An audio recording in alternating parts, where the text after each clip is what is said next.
dans son livre, et ceux qui préservent leur chasteté, sauf avec leurs épouses ou les esclaves qu'ils possèdent, car là, vraiment, on ne peut leur faire de reproches, alors que ceux qui cherchent au-delà de ces limites sont les transgresseurs. Sourate 23, 5 à 7. La chasteté est un rempart, une barrière qui nous protège des souffrances intérieures et du poids du regret.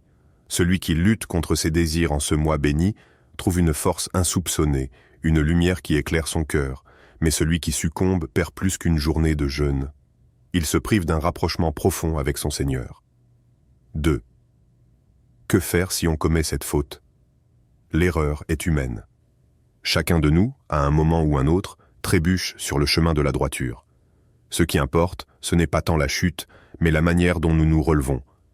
Si un frère ou une sœur a failli en rompant son jeûne par un acte interdit, doit-il pour autant sombrer dans le désespoir? Non, car la porte du pardon d'Allah est immense. Beaucoup pensent, à tort, qu'une telle faute impose une expiation de 60 jours de jeûne consécutifs. Mais cette règle ne s'applique qu'à ceux qui ont eu des rapports intimes en plein jour de Ramadan.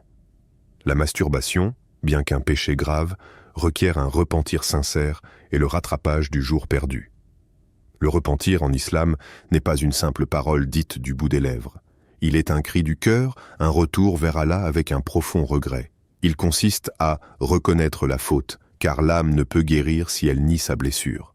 Demander pardon avec sincérité, non par crainte des conséquences, mais par amour pour Allah.